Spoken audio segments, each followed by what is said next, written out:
حضرت عمر بن عبد العزیز کا۔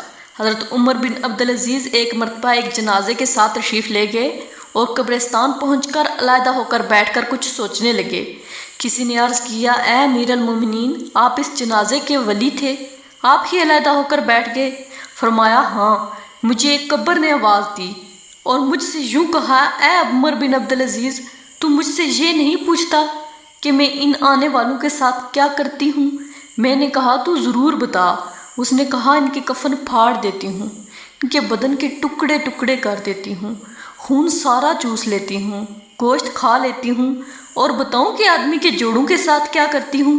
مونڈوں کو باہوں سے جدا کر دیتی ہوں، باہوں کو پنچوں سے جدا کر دیتی ہوں، سرینوں کو بدن سے جدا کر دیتی ہوں، اور سرینوں سے بدن کو، اور رانوں کو گھٹنوں سے، اور گھٹنوں کو پنڈلیوں سے جدا کر دیتی ہوں۔ یہ فرما کر عمر بن عبد العزیز رونے لگے اور فرمایا کہ دنیا کا قیام بہت ہی تھوڑا ہے، اس کا دھوکہ بہت زیادہ ہے۔ جو اس میں عزیز ہے وہ آخرت میں ذلیل ہے، اس کا دولت مند آخرت میں فقیر ہے، اس کا جوان بہت جلد بوڑھا ہو جائے گا، اس کا زندہ بہت جلد مر جائے گا، اس کا تمہاری طرف متوجہ ہونا تم کو دھوکے میں ڈال دینا ہے۔ تم دیکھ رہے ہو کہ یہ کتنی جلدی منہ پھیر لیتی ہے، اور پھر بھی بے وقوف بن کر اس کے دھوکے میں پھنس جاتے ہو۔ کہاں گئے اس کے وہ دلدا جنہوں نے بڑے بڑے شہر آباد کیے، بڑی بڑی نہریں نکالی، بڑے بڑے باغ لگائے، اور بہت تھوڑے دن رہ کر سب کچھ چھوڑ کر چل دیے؟ وہ اپنی صحت اور تندرستی سے دھوکے میں پڑے رہے کہ صحت کے بہتر ہونے سے ان میں نشاط پیدا ہوا اور اس سے گناہوں میں مبتلا رہے۔ وہ لوگ خدا کی قسم دنیا میں مال کی کثرت سے قابل رشک تھے، باوجود یہ کہ مال کے کمانے میں ان کو رکاوٹیں پیش آتی تھیں، مگر پھر بھی خوب کماتے تھے۔ ان پر لوگ حسد کرتے تھے، لیکن وہ بے فکر مال جمع کرتے رہتے تھے اور اس کے جمع کرنے میں ہر قسم کی تکلیف کو خوشی خوشی سے برداشت کرتے تھے۔ لیکن اب دیکھ لو کہ مٹی نے ان کے بدنوں کا کیا حال کر دیا اور خاک نے ان کے بدنوں کو کیا بنا دیا، کیڑوں نے ان کے جوڑوں کو اور ان کی ہڈیوں کا کیا حال کیا۔ وہ لوگ دنیا میں اونچی اونچی سڑکوں پر، اونچے اونچے فرش اور نرم نرم گندوں پر نوکروں اور خادموں کے درمیان آرام کرتے تھے۔ عزیز و اقارب، رشتہ دار اور پڑوسی ہر وقت دلداری تیار رہتے تھے۔ لیکن اب کیا ہو رہا ہے؟ آواز دے کر ان سے پوچھ کہ کیا گزر رہی ہے۔ غریب امیر سب ایک میدان میں پڑے ہوئے ہیں، ان کے مالدار، ان کے سب مال، سب کچھ ضائع ہو گیا۔ ان کے فقیر سے پوچھ کہ اس کے فقر نے کیا نقصان کیا۔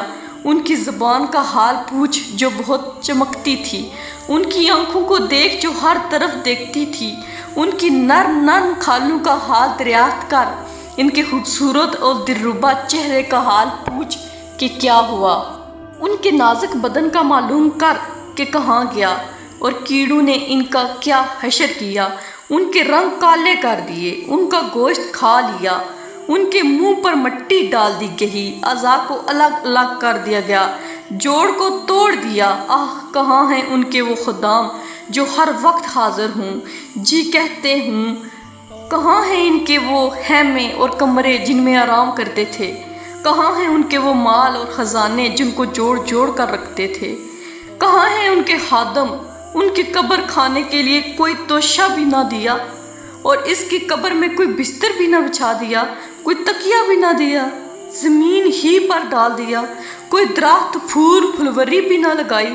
آہ، وہ سب بالکل اکیلے پڑ گئے ہیں، اندھیرے میں پڑے ہیں، ان کے لیے اب رات دن برابر ہیں۔ دوستوں سے مل نہیں سکتے، کسی کو اپنے پاس بلا نہیں سکتے۔ کتنے نازک بدن، مرد نازک بدن، عورتیں آج ان کے بدن بوسیدہ ہیں، ان کی اعضاء ایک دوسرے سے جدا ہیں، آنکھیں نکل کر منہ پر آ گئیں، گردن جدا ہوئی پڑی ہے، منہ میں پانی پیپ وغیرہ بھرا ہوا ہے، سارے بدن میں کیڑے چل رہے ہیں، اور اس حال میں پڑے ہیں کہ ان کے جوڑوں نے دوسرے نکاح کر لیے۔ وہ مزے اڑا رہی ہیں، اور بیٹوں نے مکانوں پر قبضے کر لیے، وارثوں نے مال تقسیم کر لیا، مگر بعض خوش نصیب ایسے بھی ہیں جو اپنی قبروں میں بھی لذتیں اڑا رہے ہیں، تر و تازہ چہروں کے ساتھ راحت و آرام میں ہیں۔ لیکن یہ وہی لوگ ہیں جنہوں نے اس دھوکھا کے گھر میں اس گھر کو یاد رکھا، اس کی امیدوں کو قائم رکھا اور اپنے لیے توشہ جمع کر دیا اور اپنے پہنچنے سے پہلے سامان پہنچا دیا۔ اے وہ شخص جو کل کو قبر میں ضرور جائے گا، تجھے اس دنیا کے ساتھ آخر کس چیز نے دھوکے میں ڈال کے رکھا ہوا ہے؟ تجھے امید ہے کہ یہ کم بخت دنیا تیرے ساتھ رہے گی؟ کیا تجھے یہ امید ہے کہ تو اس کو ہمیشہ کے لیے گھر بنا کے رکھے گا؟ تیرے یہ وسیع مکان، تیرے باغوں کے پکے ہوئے پھل، تیرے نرم بستر، تیرے گرمی سردی کے جوڑے، سب کے سب ایک دم رکھے رہ جائیں گے۔ جب ملک الموت اگر مسلط ہو جائے تو کوئی چیز اس کو ہٹا نہ سکے گی۔ پسینوں پہ پسینے آنے لگیں گے، پیاس کی شدت بڑھ جائے گی اور جان کنی کی سختی میں کروٹیں بدلتا رہ جائے گا۔ افسوس، صدا افسوس ہے شخص جو آج مرتے وقت اپنے بھائی کی آنکھ بند کر رہا ہے، اپنے بیٹے کی آنکھ بند کر رہا ہے، اپنے باپ کی آنکھ بند کر رہا ہے۔ ان میں سے کسی کو نہلا رہا ہے تو کسی کو کفن دے رہا ہے، کسی کی جنازے کے ساتھ جا رہا ہے تو کسی کی قبر کے گڑھے میں ڈال رہا ہے۔ کل کو تجھے بھی یہ سب کچھ پیش آنا ہے۔ اور بھی اس قسم کی باتیں فرمائیں۔ پھر دو شعر پڑھے جن کا ترجمہ یہ ہے کہ آدمی ایسی چیز کے ساتھ خوش ہوتا ہے جو عنقریب فنا ہونے والی ہے اور لمبی آرزوئیں اور دنیا کی امیدوں میں مشغول رہتا ہے۔ ارے بے وقوف، خواب کی لذتوں سے دھوکہ نہ کھا۔ تیرا دن سارا غفلت میں گزرتا ہے، تیری رات سونے میں گزرتی ہے اور موت تیرے اوپر سوار ہے۔ آج تو وہ کام کر رہا ہے کہ کل کو ان پر رنج کرے گا۔ دنیا میں جو پائے اسی طرح زندگی گزارتے ہیں جس طرح تو گزار رہا ہے۔ کہتے ہیں کہ اس واقعے کے بعد ایک ہفتہ بھی نہ گزرا تھا کہ حضرت عمر بن عبدالعزیز کا وصال ہو گیا۔